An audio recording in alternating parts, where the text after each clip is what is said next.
past week thinking about it, I'm going, why is it on him? Meaning it's not on him.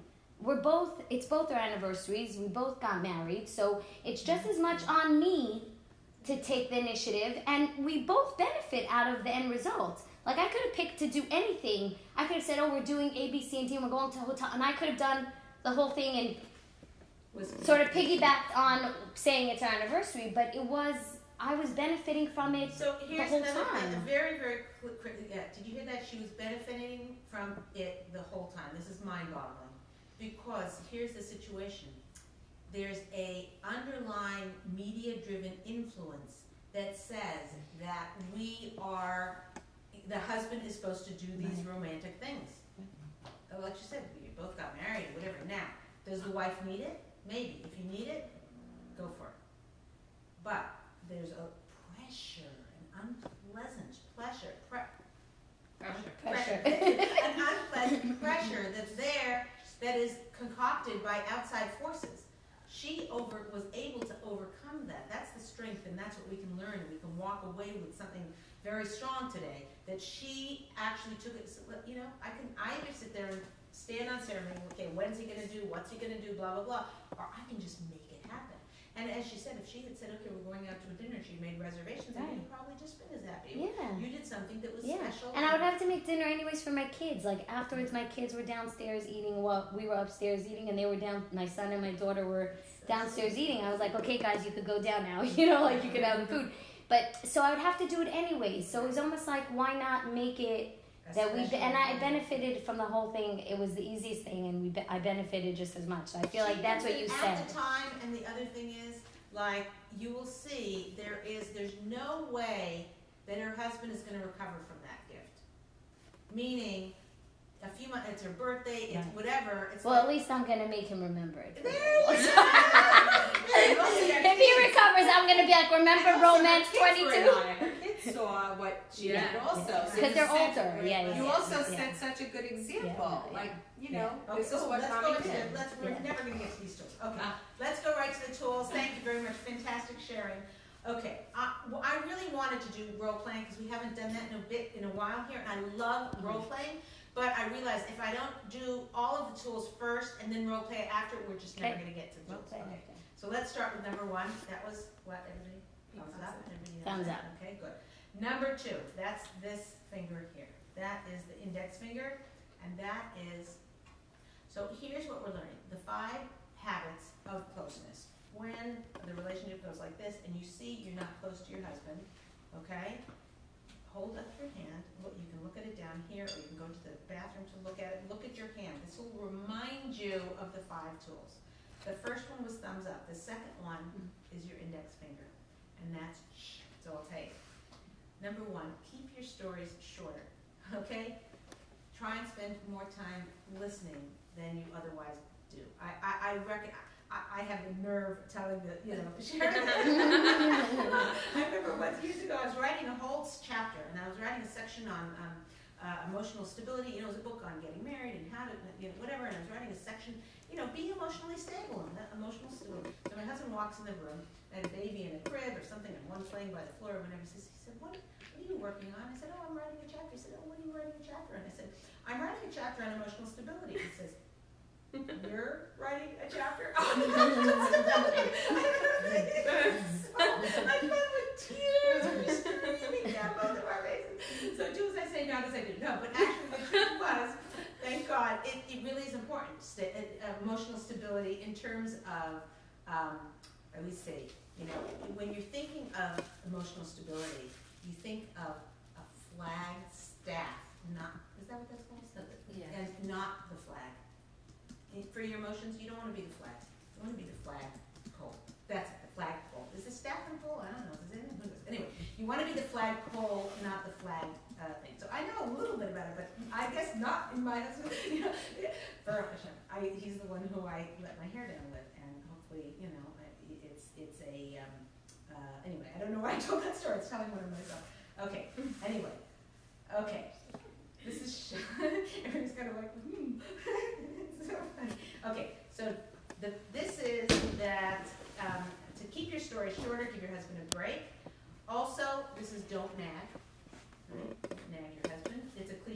besides that nagging causes distance, instant distance. The minute you start nagging someone, instant distance. Here's the other thing about nagging. When you nag, it also doesn't accomplish whatever you're trying to do.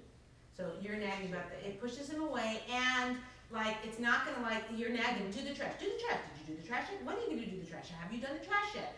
It's instant separation, and it also doesn't work. It doesn't give him a long-term plan of getting the trash done. It might get it done one time, but it's not a plan. So what do you do besides nagging? And we'll get into this more at another time. But instead of nagging, reminders are fine. Like, oh, maybe putting it where he's going to trip over. No, whatever. Or taking the garbage out and letting him, and putting the new bag in and letting him just take it out from there. And then he'll say, oh, I'm sorry, I didn't get it. There's other ways around nagging. Okay, so that's what this is. Don't blame. It causes instant distance. It makes him wrong and you right. Like, okay. Then the don't yell. So here's the thing about yelling, and this is when you are sitting there in your distance. Okay, it's a good idea to whisper. Whisper. I'm sorry how I handled that before. I really didn't do so good. The minute you yell, there needs to be a zero tolerance policy for yelling. And if you're the kind of, if there's a lot of yelling in your household, either with you and your husband, worst off, you and the kids, not so great, whatever, this is something that you can definitely work on. There are books on it, you can Google it, you can look into stuff, you can, figure out why you're like that, if it's following a pattern from your past, look into that, figure out what you do, how you can undo it. Talk to close girlfriends about how they don't yell. Watch people who don't yell and then say, how did you manage not to yell? So it's very impactful and very crucial. And people just think it's, it's part of, we see it in all the shows and all the media. Everybody's screaming off their head like it's okay. It's become the norm. The norm. We're not embarrassed to yell. I mean, I've heard people on the cell phone screaming off their head at people as if that was totally fine. So why isn't it fine? Am I just like being persnickety and like let's be superior to every? No, this is for closeness in your relationship. And I promise you, if you have that closeness in your relationship, there's a lot of things. Whatever is going wrong in your life, whatever is bothering you in your life right now, think of one thing. So I wish this would go that way instead of this way, right? If you had more closeness in your marriage and in your relationships, that wouldn't bother you as much. Kind of smooths over. You know that expression, you see two people and they just fall in love and they're like, then this happening, that happening, they're like, oh, they're so in love, like nothing bothers them. That's how our daily life can be, and we have control over that. And one of the ways is not to yell. Okay, so that's the index finger. Got that one? Ready for the next one? Yep. Okay, if you hold up your fingers like this, you will see your middle finger is the longest finger, right? The longest one. I think most people, if you don't, FaceTime, then tell us, that's not true, Leah, or teleconference star 6. If that's not true. But for most people, the middle finger is the longest finger. That's to remind you that you're in it for the long haul. So when your husband, you're doing your whatever, and you're ripped apart, and your husband's over here, and you're over here, and you're like, and you look at your head and you say, oh, I'm in this for the long haul. Instead of being addicted to instant gratification, like I want this to happen right now, just realize, okay, he made a mistake. I'm not going to make a federal case of it. Out of the 100 things he did today, he did one stupid thing and he pushed me away and he said something he shouldn't have said and he did something he shouldn't have done. I mean, I'm in it for the long haul. So, okay, all right, then we'll get to the role play after. Okay, so now, then the next one is, everybody knows what this finger, can I do it? This finger here, what's that finger? The ring finger. The ring finger. Commitment. So here's the thing that you guys have to know. If a bunch of men were sitting around in your places, I popped you guys all out of the chairs, I sent you out, and I replaced everybody with guys, okay? All the men sitting around, and I said to them, men, is your wife happy with you? Is your wife satisfied with you? Is your wife pleased with you at the current moment? I promise you they'd all go, there's not one of them who would say, oh yeah, well she's thrilled with do in every behavior I make. They would sit there returning, am I right, guys? Is this true? Like, hello? Okay. A man, what is that? I plead the fifth. Yeah. So, the guy, if we ask the guys, is your wife happy with you? 99% of the time, the men would say, well, I mean, she's happy with me in general, and I think she's happy in the marriage. I don't think she's ready to throw me out. But is she happy with me right now? Well, last night I didn't do the trash, and the day before she had told me 4 times not to, leave the milk out, and I again left the milk out, went sour, and then I didn't have the energy to go get a new one or whatever. No, I'd have to say no. I mean, it'd be pretty unanimous no. No, she's not happy with me. This is the saddest thing in the world. So here's what we want to do. Do you think that makes them feel close to us or far from us? Far distant.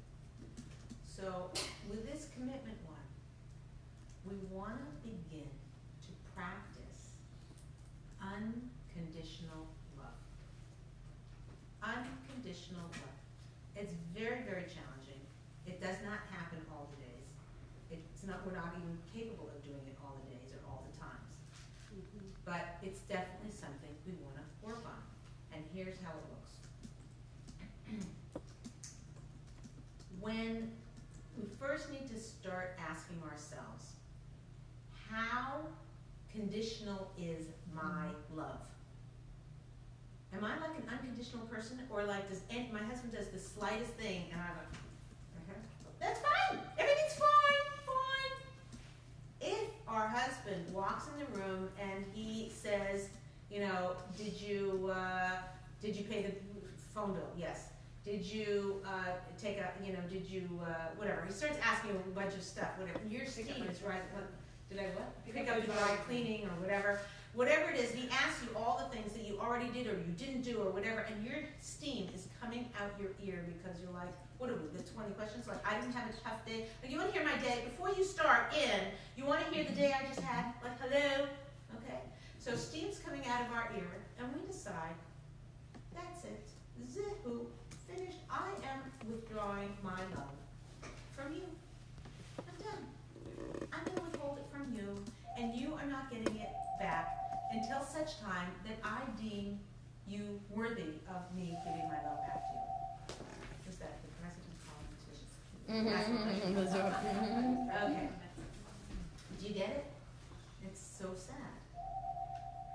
Now, here's the thing. When you are sitting there and you feel there's a distance from your husband, or you've just thrown put your husband, you've just actually pushed him this far away, asking yourself, reminding yourself about the men sitting around the room, all sitting there going, looking at each other going, my wife's not happy with me. No, I don't think so. No, I don't think she, like that. Just think about the fact that how much we withhold our love.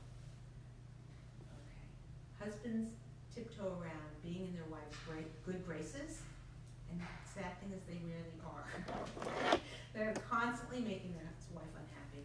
So when you're looking at this, think about, listen, we're on this world one time. There's an issue where we have, everyone thinks like a redo, like we're so used to redos and, what are those things called back? Flashback, what do you call them backs when you, playbacks, the playback, let's just watch that again, let's just do it again. There ain't no playbacks in this lifetime. There's no playbacks. It's a scary thought. And meanwhile, the love of our life, who we may have waited for 2 years, 5 years, 10 years, 20 years to find, we found him. And now we're withholding our love from him. I get it. I'm in the same basket as everybody else. All we need to do is work on it. Just try. A few times, I'm pushing him away. Let me try and work on being a person with unconditional love. Number 5, the pinky. So this one's obvious. It's the little things.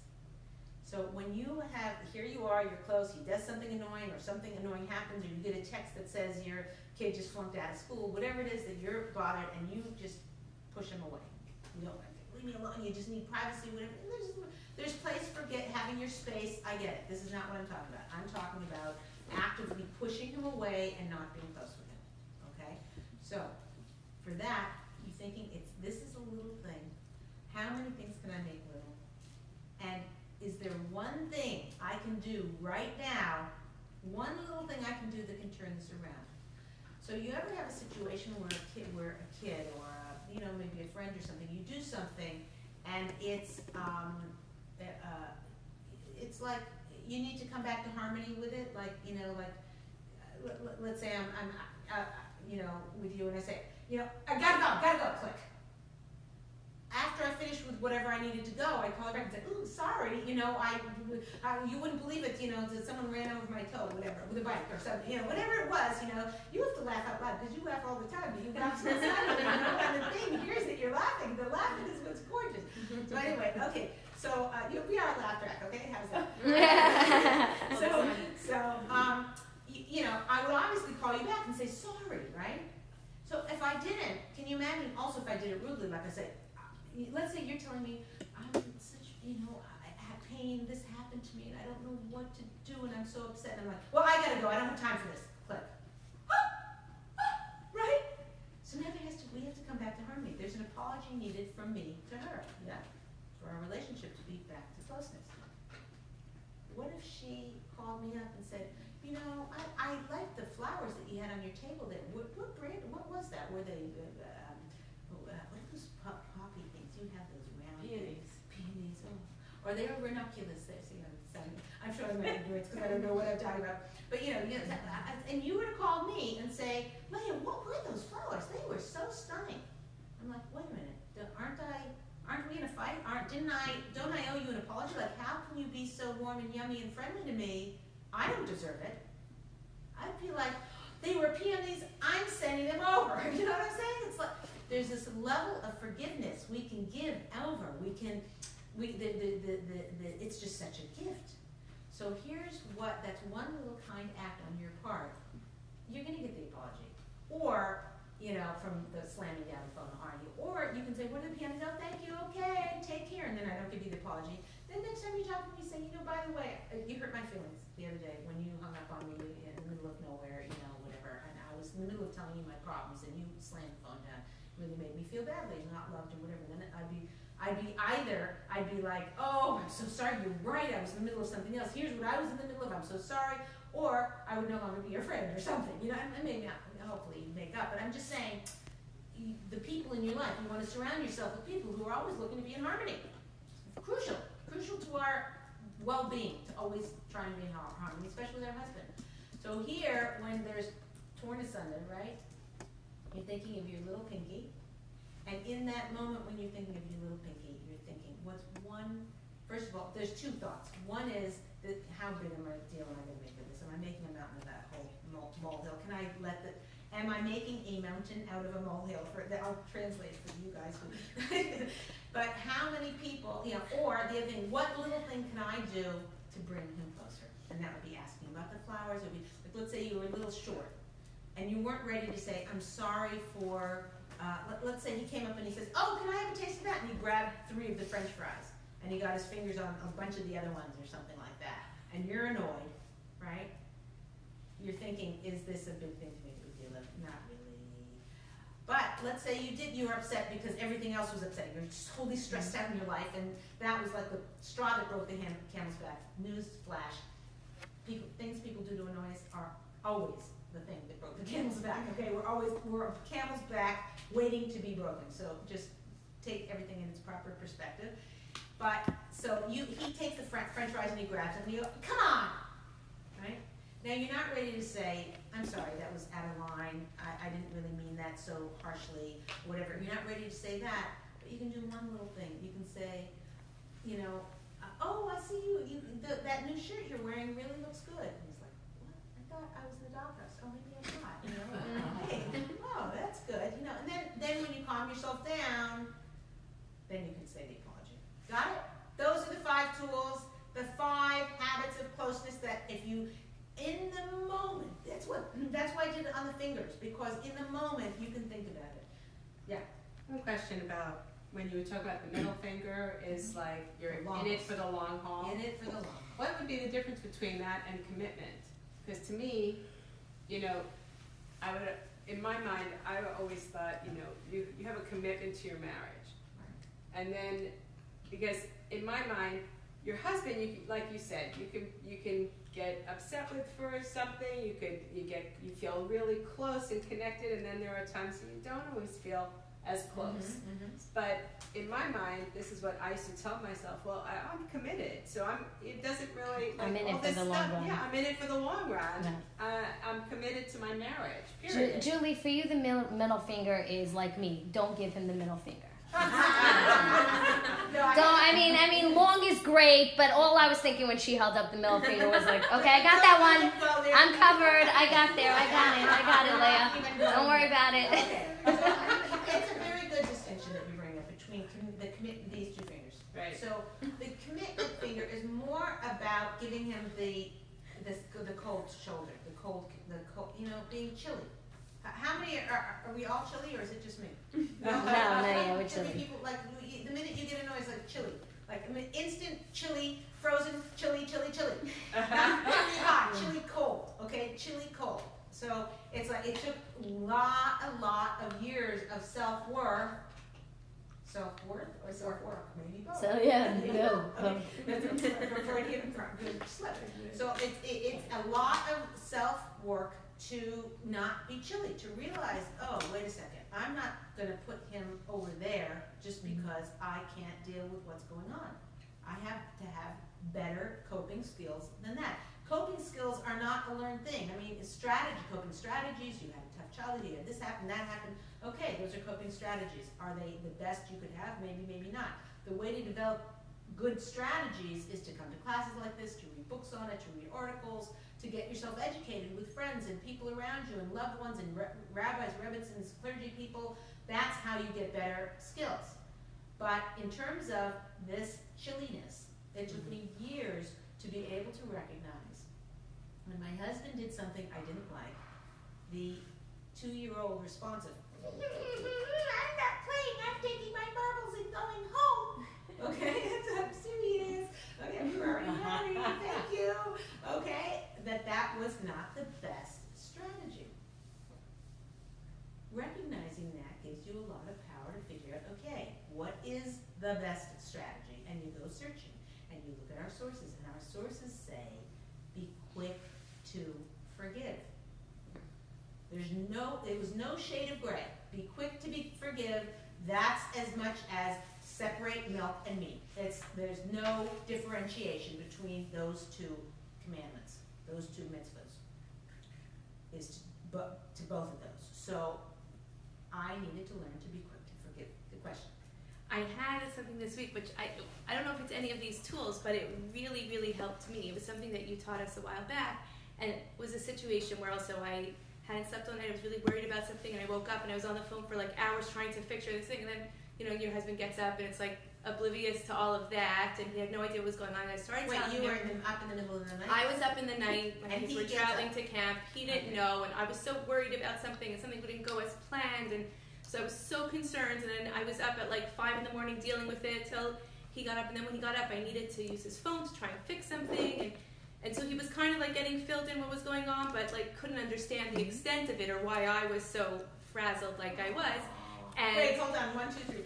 Exactly. So it was one of those. Every woman needs to hear, oh, you poor thing, at least once an hour. I mean, once a day, once a week, whatever. Okay. So yeah, so I was dealing with all that. He didn't really know, and then he got up and I started feeling him. But at that point, you know how you are, like emotional, and you're not really so sane, and that's what happens. So speak for yourself. Yeah, exactly. Yeah. So he had to go to shul then. He had to leave for shul. So I was like, at that point, like, giving that little bit of a coldness, and like, I was upset. And he had to go to shul, and like then when he left, I realized like something he had said to us once really resonated. Like nothing he could have said or done would have been right. Like nothing. There was nothing he could have said or done that would have been right at that point. That I would have been nice. So I texted him. I said, you know what? I'm so sorry. I'm just so upset by the whole event. I said that honestly, there was nothing you could have said. Like I wanted you to just make it have all disappeared, and that's obviously unreasonable. Nothing you could have said would have been right. So I'm not upset at you. I'm just tired and cranky, and we'll figure it out, when you get back it'll be fine. And I felt so much better because and that really, I remembered you saying like sometimes when you're upset, nothing the other person could do is going to be right. No matter what they do, it's just going to be wrong. Even if it was the perfect thing to do, even if that's what I would have done. It's just, you're upset and that's how it goes. So that helped me so much. And once I said that, I was so much more at peace, and like, we figured it out, obviously, and that was it. So I think that was another tool That's that fantastic. really, Everyone really got helped the me. take-home message? Fantastic. That's, wow. Right, but that's was her basically using the Her pinky pinky. finger. Pinky Doing something small by reaching out to Right. him and not letting it go that Right, he's and in then shul. it ended and it wasn't like right. anyone was upset. Like, she could have waited until he came home and then said, oh, by the way, but she took that initiative to say, no, I want It's to let him fantastic. know. Guys, I have such high hopes that this is going to help you feel that closeness that we've all longed for our whole life. It really could. If you take these tools to heart and recognize when there's a distance. Most times, without even that distinction that, oh, wait, I'm feeling a little distant from my husband. Why would he have an impetus to bring you back close if it wasn't even on your radar that you were distant? So just that alone should help a lot with this. Mm-hmm. But here's the thing. By using these tools, there's going to be a level of what's the word? I want to say satisfaction. It's an overused word. It's kind of contentment. Contentment, that you'll find. Report back. Everybody try this at home. Write us emails. I'm getting lots of wonderful emails. I really appreciate them. You go to www.ladiestalkshow.com, and then you go to the contact us, and you just send in a message of what's happening, how you're growing, what's working, what's not working. Actually, you can tell us. You can make constructive criticism as long as it's nice. And couch in a sandwich. We know how to do sandwich. A good comment, and then the harsh, horrible thing, and then the good part. No. Okay, however you want to do this, fine. I'm a good girl. Sorry. So there we go. Okay, but anyways, who wants to do role play with me? Role play. Yeah, come on. Yeah, role play. Yeah, role play. Let's go. Role play. Yeah. She's It's on. an easy one. Yeah. Come on. I'll tell you what the role play is. Love, come on. Example: Yeah. Your husband keeps falling asleep when you are trying to tell him about your day. Okay, it's an easy one. Come on. Yeah. You want to do? If you need me to. Yeah, Connie, you're gonna be the husband. So basically, I'm the husband falling asleep. Yeah, right, why so not? this No, is she's the husband. Be positive. This is the positive one where this is that role play for the thumb. Being positive. So he keeps like you're talking, you're telling him about your day, and he goes, oh, So Leah's the husband and you're the wife. Yeah, exactly. I'm the husband. You're Yes, the wife. that's the thing. Yeah. I won't be at fall asleep while we're having it. So you're trying to talk to me. So I'm trying to tell you about my day. Okay. No, you're trying to tell me how it bothers you that I always fall asleep. Oh, we're having a conversation. I'm coming to approach you about how it bothers me. In our communication, we haven't got there yet in this class. We're going to get to the whole communication thing. There has to be this ground rules for communication. So the husband has to have eaten. There has to be somewhat of a rest. Good luck with that one. But they have to be well rested, whatever, before you have these serious duty conversations. But we're going to pretend That's hard for me. I would just feel bad that they're so tired. I don't think. I'd be like, seriously, why are you coming to him every single time he's tired? Could you please Yeah, I would kind of be like, find a better time to talk to your husband? Okay. Yeah. I would kind of be like, Good night. you're clearly tired. This is not a good time for this. Yeah. I know when I'm tired, no one's talking to me about anything. Every day. Every day. Oh, as soon as you start opening your mouth. Yeah. Okay. Well, then he's Well, not really I tired. think- You're I putting know. him to sleep. That's a different issue. Can we switch it to he's on the cell phone while you're talking? I feel like tired is so sad for him. What's yeah, sad so for him when sad. he's Right. tired? Because like. Okay, I would feel bad for him. He's working hard and he's tired. He's He wants to hear tired. me blah blah blah blah Yeah, and blah, also blah, like hello? you want him to be able to focus when you're talking. Not to about mention, I'm something, like a noise machine for him. When I speak, sound machine. He totally goes to sleep with it. It's not a what's called, but if he was on the phone, that would be probably. So that doesn't bother people that he's. No. I just have actually a quick story of it. I know somebody, very very special lady, who she went on her very first date with her husband, and they were sitting in a hotel lobby, and hello, nice to meet you, whatever, and they were talking for about 15 minutes, and the boy fell. There must have been a medical Oh condition. my It was God. fast asleep. Snark, yeah. It must have been. Fast, completely fast asleep. Yeah. So That's she so awkward. took, she got from the concierge or whatever at the hotel, she got a note, paper, and she said, call me when you wake up. Oh, that's so mean. Call me when you wake up. That's Seven terrible. children later. They married. They did? They got married? they talk about That's this. a Joking crazy about his story. story. It was crazy. He actually had been up the night before, or whatever, and he was learning and whatever, and then he didn't want to put the date off, and he didn't whatever. But the point of the story was, this was an example of thumbs up of how she saw the positive of him. They're a very special couple. Probably some of you know them, and you just like they're the most adorable human, and they're so adorable together. I mean, they're a great couple. They do a lot of good in the world, but they're also adorable. But anyway, but it was her seeing it from like that would be the end of the story for 99% of women. I mean, me. For sure, right? for sure. I'm so bored. Absolutely. Either you'd be so rude to do that, or you'd do it. She's like, okay, okay, that's fine. Okay, so let's go to you'll do the role play for the next one, which is index finger. Maybe we'll use your thing. Let's see if yours is better than mine. My role play. Your husband takes out the garbage but doesn't put in a new bag. I use that one a lot lately. Yeah, no joke. Getting the garbage. Yeah.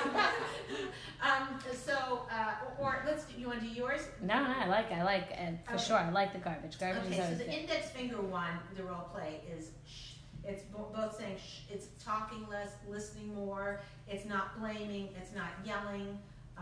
It's whispering. Yeah. It's everything. 3 minutes or 3 minutes. It's good. She's got 3 minutes to make this work. Let's So go. we're having a conversation about the Right. fact that it bothers me that Yes. you don't put the garbage bag. Right. Right. Oh, she took out the garbage again. She's complaining. You know, by the way, you're talking to someone who's been in the class for 3 years and Okay. is just so beyond. I think we need a newcomer to role play.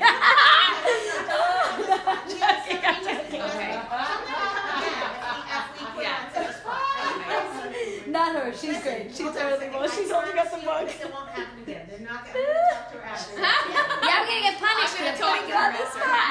A newcomer? You're putting on spot?